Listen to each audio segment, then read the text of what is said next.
The Denver Broncos will officially have a new owner potentially in place by the 2022 NFL season. What does Broncos country need the most from a new prospective owner or owners? Not to mention the Broncos, they're filling out their offensive coaching staff. An OC has been hired and a quarterback coach and a passing game coordinator. How might they help the Broncos transform the offense? Plus, we take a look at a Senior Bowl preview, some of the quarterbacks at the Senior Bowl this weekend. You get that and much more on today's brand new episode, Locked on Broncos. You are Locked on Broncos, your daily Denver Broncos podcast.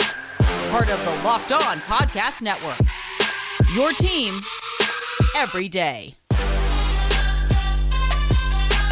What's up, Broncos country? Welcome back into a brand new episode of Locked on Broncos, your daily Denver Broncos podcast here on the Locked on NFL Network, your team every day from the South Stands to the end zone. I'm your host, as always, Cody Rourke, joined alongside by my co-host, Sarah Bettinger. Both of us, we cover the Denver Broncos for the Locked on Network and 9 News.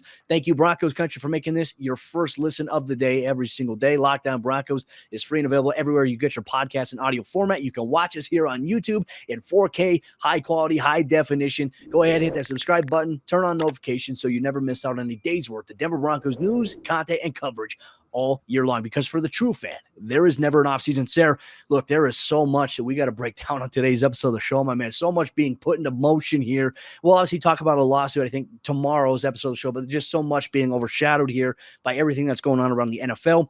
One thing is for certain, the Denver Broncos will more than likely have a brand new owner or owners in place for the 2022 NFL season, thus ending the long period of time of the Broncos being run by the trust that Pat Bowlen had set up. Yeah, it's exciting news, Cody. I think finally people can, for lack of a better term, people can finally shut up about this. It's just getting to be so old, the arguments that we all keep having about the owner and how an owner would change this and that. And I think, like everyone is thinking, a new owner. What's the number one thing that we need from this new owner? Deep pocketbooks, baby. And why? Because then the Broncos will be able to do things in terms of just manipulating the salary cap and adding players that a lot of other teams are able to do that. Look at the New Orleans Saints. They're going to get out of a $74 million salary cap hole. Why? Because they're able to put so much money into signing bonuses and things like that. And the Broncos will be flexible enough to be able to do that kind of stuff and kind of be a little bit ridiculous with it. Look at the Kansas City Chiefs. Look at other teams. The Broncos will be able to do that again. But again, I warn everybody, be careful what you wish for with a new owner. And I think that'll be the very interesting process because the Broncos at this point in time, the ownership sale will go up in an auction-like setting. So it's like whoever the highest bidder is, they get the Denver Broncos. And the expected valuation for them is around $4.2 to maybe $4.3 billion is where the team may be sold. Obviously, that's a huge payday. Obviously, the Broncos, from when Pat Bowlen had bought the team originally, has increased their value significantly over the years. And obviously, as price inflation, we factor that in. The Broncos are one of the premier organizations around the National Football League up for sale now. And the team announced it yesterday. Joe Ellis had put out a statement saying that the beginning of a transition of ownership will begin effective immediately, and the Broncos will be up for sale. And more than likely, the owner will be in place for the 2022 NFL season. Now, I think the question that we've had here on the show is going to be one singular owner, is going to be an ownership group. We do know at this point in time, there are going to be various ownership groups that probably get formed to try to make a bid. But if somebody, one singular owner with deep pockets, as you allude to, comes in and says, hey, I want the Denver Broncos, well, there you go. But it also has to be approved by 24 of 32 team owners already. So that is an obstacle in and of itself based on whoever comes in. And more than likely, I think an ownership group would probably have the easier path of being approved. Unless, like what we see at the NFL top level ownership here, this is another conversation we'll have obviously this week because the Broncos are linked in a class action lawsuit right now that Brian Flores has filed against the National Football League, alleging obviously hiring racial discrimination practices by the NFL, the Rooney Rule. We'll talk about that a little bit later. But I think the one thing to kind of keep an eye on here, Sarah, too, is the ownership group right at the top level. These are people with loaded pockets. And oftentimes, as we know, it is a good old boys club. It's who you know. And I think that's a very dangerous precedent that we see right now in the NFL with singular owners. I would love to see an ownership group take over for the franchise. That would be that right there. But outside of that, and I think the vested interest for the fan base is probably going to be more important. Sarah, You and I have both talked about it here on this podcast. What the Denver Broncos need in their next ownership, whether it's a singular guy or if it's an ownership group, they need somebody that has a vested interest in the outcome of the on-field product, what goes on, off the field, the pulse of the fan base, and also works as hard as the coaching staff. And I feel like Dave Logan did a great job of summarizing what he'd like to see in the new Broncos owner. In your opinion, where are you at with this? Like, what would you like to see from a new owner or owners? I would love to see, just like what you just said, vested interest in the team and the success of everybody, and somebody who's willing to be collaborative. In addition to the fact that I think obviously you need to have somebody with deep pocketbooks, like in an ownership group. I think you need somebody that's passionate about the team, wants the team to succeed. Like we talked about Mark Cuban sitting sideline at Mavericks games, like that's just cool to see from an owner perspective. Like the owner is a fan of the team. I'm not necessarily saying that the next owner has to be Mark Cuban, although I like your idea that he, maybe he could be. Maybe it's him. Maybe it's somebody who's like him.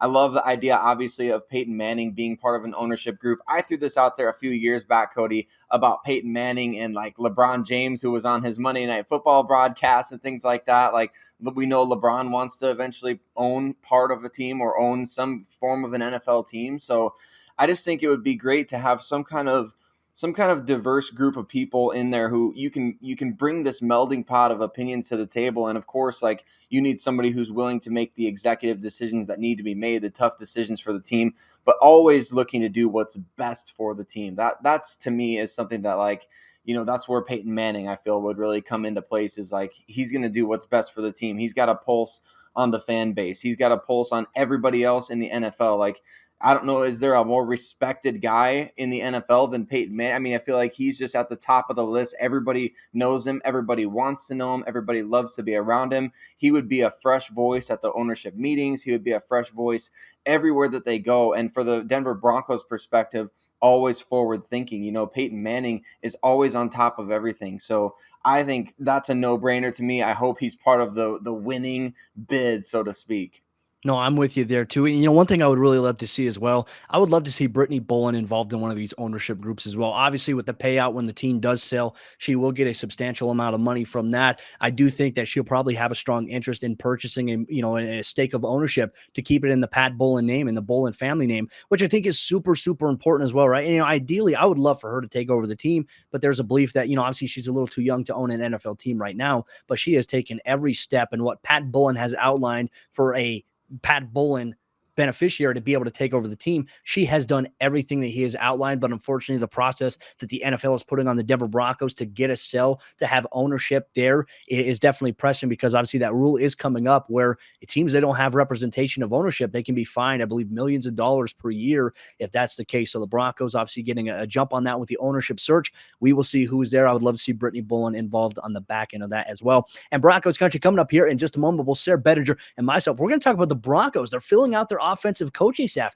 They've officially hired their offensive coordinator. They've hired a quarterbacks coach. Who is it and what can we expect from them? You get that coming up here in just a moment. But before we do that, let me tell you about the sponsor. Today's episode, Lockdown Broncos. It's our good friends over there at the Get Upside app. And ladies and gentlemen, listeners of Lockdown Broncos, they are earning cash back for every gallon of gas every time that they fill up. All you got to do is just download the free Get Upside app in the App Store or Google Play right now. Use promo code TOUCHDOWN for 25 cents per gallon or more on your first fill up. Cash back. You don't have to pay full price at the pump anymore. Get cash back using Get Upside.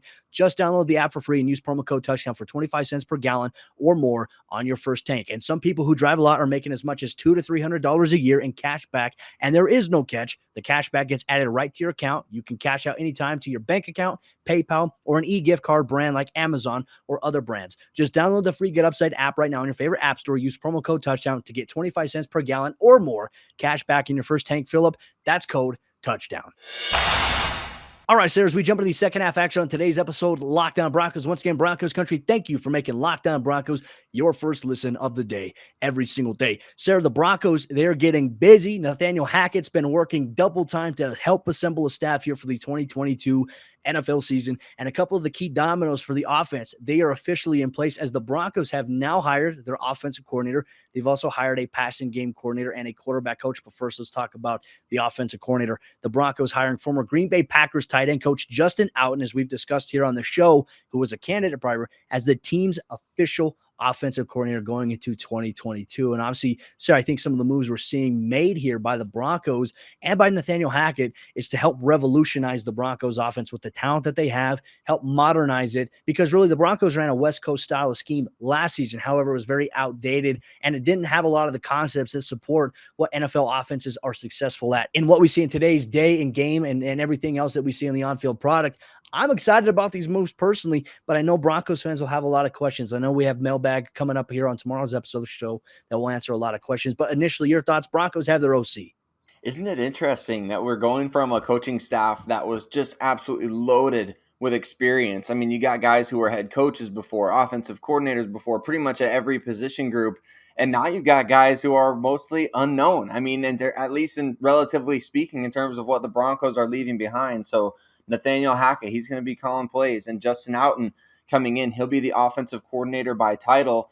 And I'll be interested to see what kind of impact he has. I was just writing about this move and thinking to myself, like, man, I hope we get a chance to hear him speak. I don't know how often, the new offensive coordinator has a press conference, but I would love to get to hear him speak and talk about, what it's been like to work with the QB collective, as you've talked about. And I think it was interesting to me too, Cody. Nathaniel Hackett actually mentioned the fact that he wanted to go coach at Green Bay under Matt LaFleur because he wanted to get versed in that offensive style that you just talked about. And so that's important. Those guys know, even Hackett with his roots in the West Coast offense, he understands that the McVays, the Shanahans, the LaFleurs, those guys in the NFL, they're the ones that are leading the charge in terms of innovation, in terms of consistent and sustained success. So what are those guys doing? Well, you grab guys that have worked for him or worked with them, right? So you get Outen, who worked for a year with LaFleur in Atlanta and now has worked with him the last few years in Green Bay. And then obviously you bring back a little bit of the nostalgia, right? We get a Kubiak back in the building as well.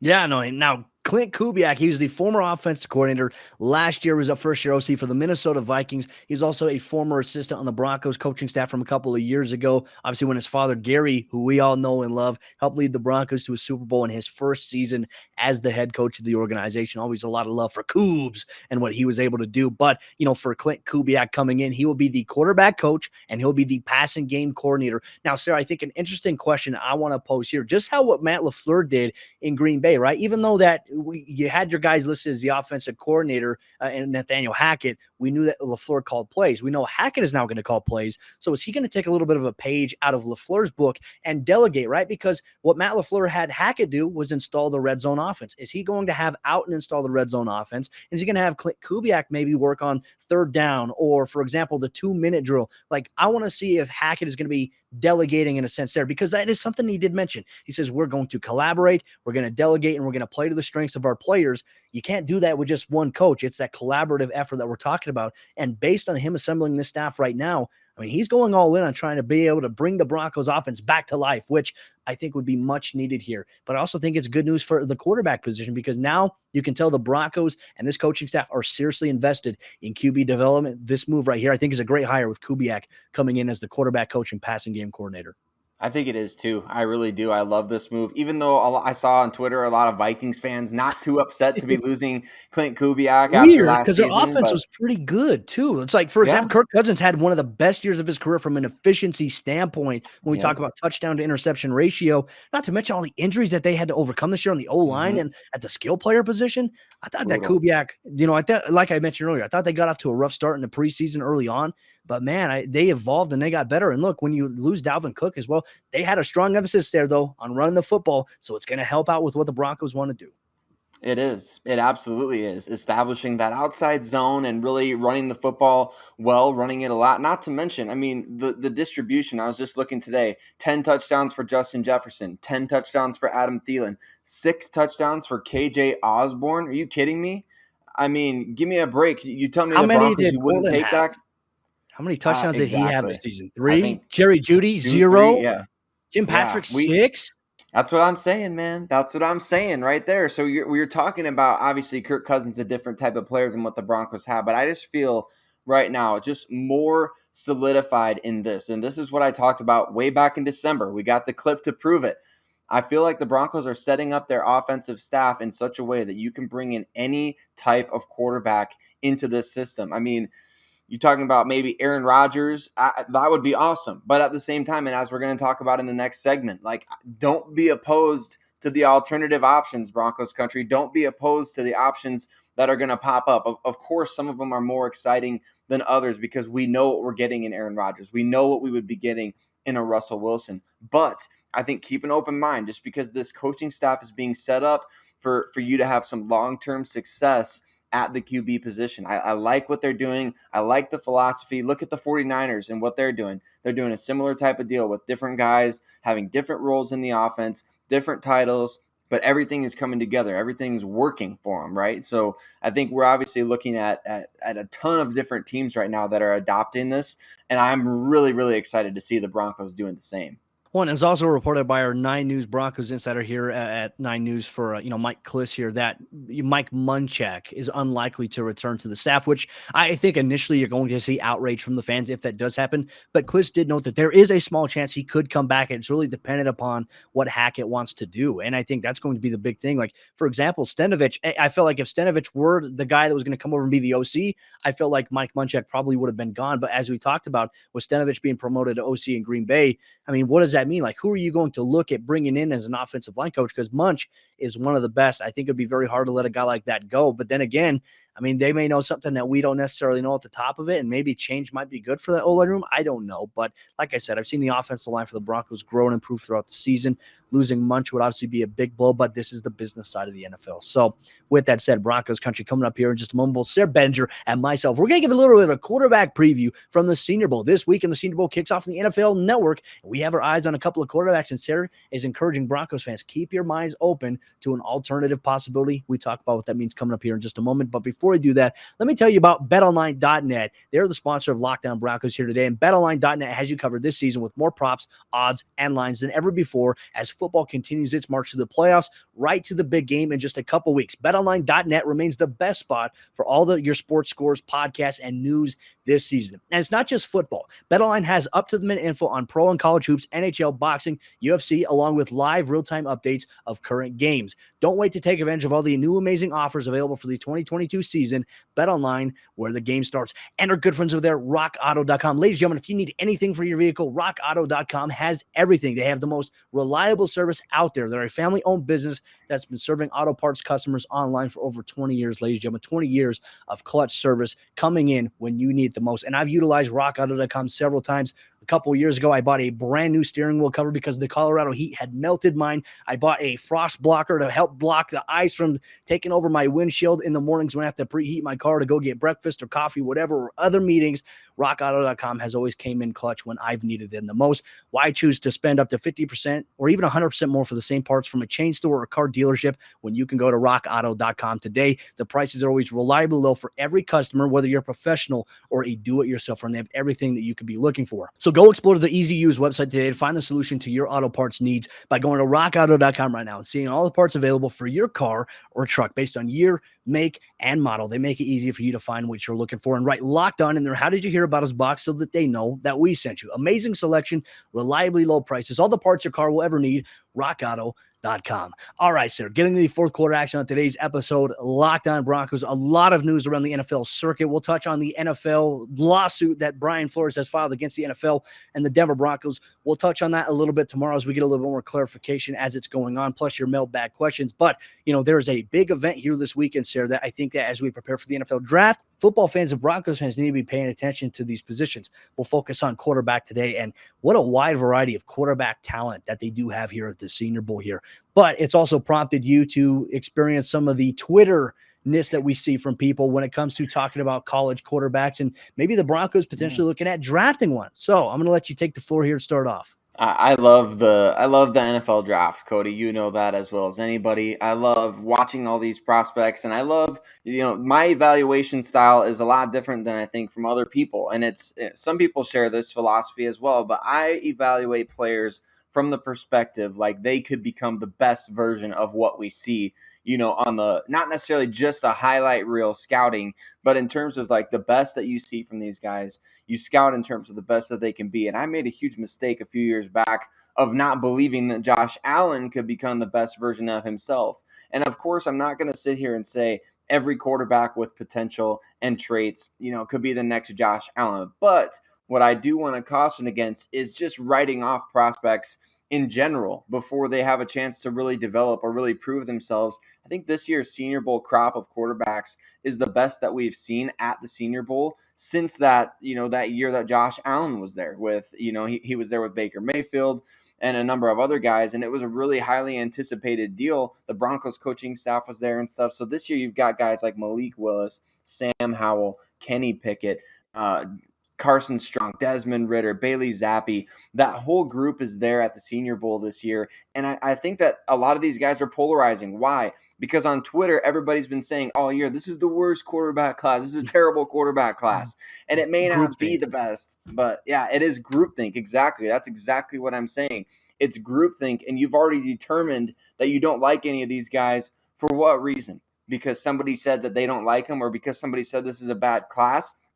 You got to give these guys a shot. And I think George Payton is doing the right thing by doing due diligence. Obviously, the Broncos have a presence at the Senior Bowl this week. George Payton has already seen a number of these guys play in games this past season, play against each other. In fact, I believe he saw Kenny Pickett go up against Sam Howell, and I believe he saw Malik Willis go up against Matt Corral. So there's precedence here, guys. Everybody that's listening right now, you got to understand the Broncos are evaluating these guys. And what they're going to be doing right now, we know that based on reports, they've already met with Malik Willis. They're going to meet with all these guys and determine whether or not these can be quarterbacks of the future, franchise potential quarterbacks. So to me, Cody, I feel like if you're watching the Senior Bowl practices, if you're watching this whole offseason unfold for the Denver Broncos, you have to parse things up. Like Aaron Rodgers is one section of the offseason, like a potential door to go through. Another potential door could involve one of these guys. So I think for your mental sanity and your health personally,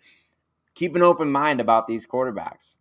I think with the Broncos offensive staff that's falling out too, obviously guys like Clint Kubiak, we talk about Justin Out and Nathaniel Hackett. I'm not at this point too, like for example, you mentioned Rodgers possibility, Russell possibility. Absolutely. I'm not opposed as well to the Broncos going with drafting a young quarterback and allowing that guy to develop. And maybe that guy's not ready year one, or maybe he is, right? But here's the deal. Everyone has these projections on where these quarterbacks are going to go. Nobody truly knows who QB1 is. We know that all these quarterbacks, they have talented traits to them. And all these quarterbacks, well, they have some flaws. That's every quarterback in every cycle. I mean, there's not a lot of generational it's where you get the generational college football talent. Look at Trevor Lawrence, for example, and where he was at in Jacksonville. I mean, he looked rough this year. He did not look the great. And granted, he was not in a good offensive scheme for his strengths. However, it will take time. There are the outliers, though. And yes, Josh Allen is an outlier that happened in year 3 of his career. But the reality is, anybody looking at this year's quarterback class saying, oh, yeah, none of them are going to be worth anything, we simply do not know. We haven't even had the NFL scouting combine yet, sir. We haven't seen these guys play. We're going to see them play this weekend on NFL Network at 2:30 p.m. Eastern time on Saturday. Y'all better be tuning into that. That's going to contain a lot of great information. But I think that for the Broncos, what we've seen with George Payton and the scouting department, they go on the road. They do their homework. Kelly Klein is in Mobile right now taking notes and compiling as much as she can on these quarterback prospects and other players at other positions we'll talk about later on this week. But I think it's super important. You make a great point. Just because somebody, a draft analyst, whoever you saw say, oh, I don't like this year's quarterback class, people see that. It's the low-hanging fruit. They grab it, they hold on to it, and they say, hey, we're not looking at anybody in this year's quarterback class because nobody's good enough. We simply do not know. And we won't know until those players obviously get drafted, put in a position, and we see them play on the field. That's the ultimate determining factor, Sarah. If they weren't good enough, they wouldn't be at the Senior Bowl. If they weren't good enough, they wouldn't be eligible for the NFL draft, and they more than likely wouldn't go as round 1 prospects in various cases with some of these prospects. So I agree with you. I'm not opposed to the Broncos going that route. And so Broncos country, I think the big question is, would you be opposed to the Denver Broncos going with the route of going with a young guy that they draft and hopefully put in part of development? This offensive staff right now is a telling sign that the Broncos, they are focused on developing a quarterback. And that maybe mean that we do see Drew Lock one year. Maybe there's competition. Who knows at this point? But you have to keep your eyes open on the possibility. Be prepared to not have Russell Wilson or an Aaron Rodgers. You have to prepare yourself for that possibility. As much as we talk about how nice it would be to have any of those guys, that may not happen. So if that's the case, I would rather the Broncos go with the draft route, find a guy that they really like, and build around him specifically. Now you have the coaching staff, you have the pieces around that guy to do it. I think the Broncos would be all in if that is in fact what it took. So, Sarah, obviously a lot of great insight by you. We're going to talk about some more Senior Bowl positions on tomorrow's episode of the show. We also going to answer your mailbag questions, Broncos country, that you sent to us on tomorrow's show and Friday's show as we prepare. I'm getting ready to head to Los Angeles here this Sunday for Super Bowl Radio Row. Looking forward to sitting down with some Broncos players, past and present, not to mention get to hang out with Ryan Harris for a little bit, former Denver Broncos Super Bowl 50 champion, by the way, to talk with him about all things NFL and the Super Bowl. But, one thing is for sure, Sarah Benninger and myself, we're going to have you covered every single day, all year long, all things Denver Broncos here on the Locked On Broncos podcast. We'll see you tomorrow for a brand new episode of the show.